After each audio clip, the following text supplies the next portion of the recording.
sa two communities, one today and tomorrow. So, very excited po yung grupo namin, yung Akyat Aral. Actually, this is our first time to be with them.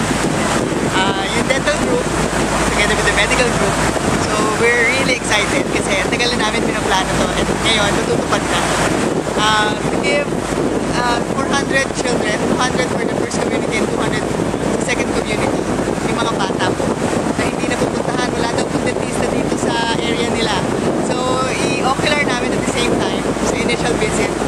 We'll be giving toothbrushes, toothpaste, we'll be teaching them oral health education. Tapos, good hygiene din. No? Sa kit, we will be giving soap, shampoo, and hand towel, suyod, supply, lahat na kailangan nila para maging malinis ang kanilang pangangatawan. And yung isa pang ano dito, yung perks dito, since nasa island sila, magla-lice alis din tayo. Alisin natin yung mga kuto nila. I'm sure marami dito eh. So, with the help of the sponsors, syempre, no?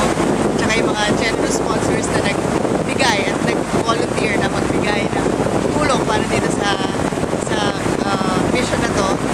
Thank you very much. Pupunta po tayo ngayon sa Kabungalangan Elementary School. Meron po silang 200 pupils. Sila po ay tabing-dagat at tawid-dagat.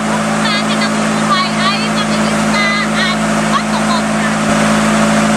Sobrang bihira po yung makarating sa amin ang mga foundation or organization na kagaya nito. Kaya nagpapasalamat po kami na ngayon sa layo po pinagalingan nito ay nakarating kayo. At sana po ito na po yung simula para matulungan po natin sila, especially po sa mga island schools.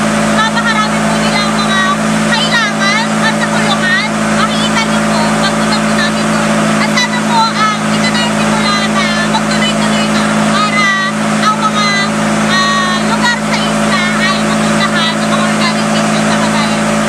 Ang Aniboan Elementary School po ay isa sa mga paaralang nasa isla na kung saan ay malayo po sa bayan at ang aming pong mga estudyante ay nasa iba't ibang sitio.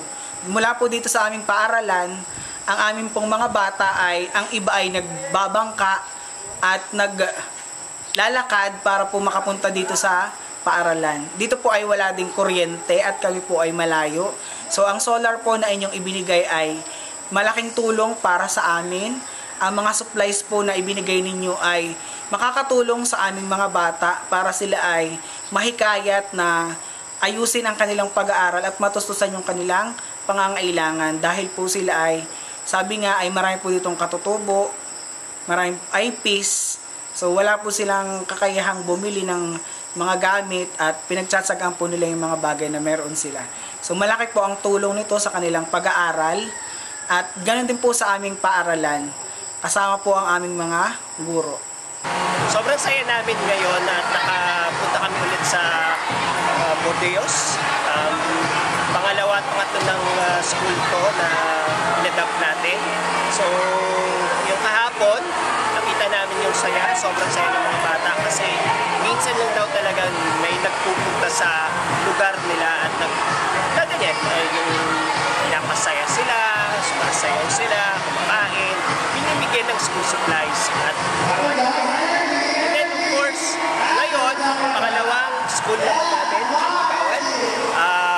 Ito na, sumasayaw sila ngayon, nagsusumba at makikita nyo sa experience ng mga bata, nakakaiba rin siya kasi nagpaligo kami kanina ng mga bata para matanggal yung mga puti nila at nag-nail cut rin kami, nag-putol na ko, mga ganyan. So talagang sobrang ibang experience ngayon.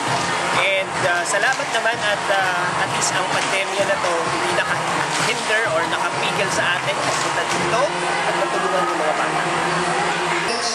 Siguro nakikita ko pwedeng itulong dito pa yung ano nga, pwede siguro yung patubig gano'n, para meron silang malinis na tubig na may kasi isla to eh, so yun ang pinakamahirap yung paggawa ng malinis na tubig kung saan sila pupunta.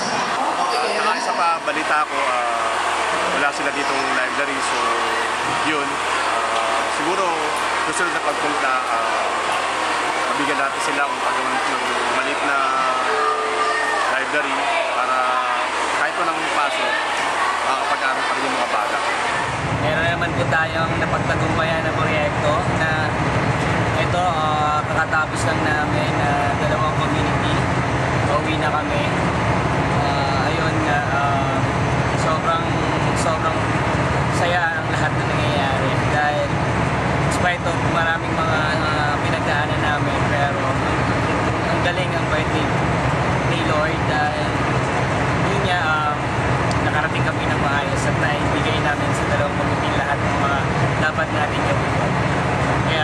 lahat ng mga nag-donate, lahat ng mga volunteers. Grabe, sobrang salamat. Talagang pagsama-sama tayo, nagtulungan natin, wala talagang imposible. Kaya talagang thank you. And yun nga, gusto ko rin kunin ng opportunity na tumulong sa amin, sa Roro, sa boat, sa mga nagsundo sa amin, sila Ma'am Day, mga teachers doon na nagtulong talaga, sila Vice na pinagamit nila yung sasakyan nila, at saka mga taong nasa boat na tumulong sa amin na magawa talaga namin lahat. Kaya ayun, saludo kami, sana susunod namin pagpunta dito ay mas marami pa kaming magawa at mapunta ng ibang mga island at ma-reach out natin yung iba't ibang mga community na mas kailangan. Thank you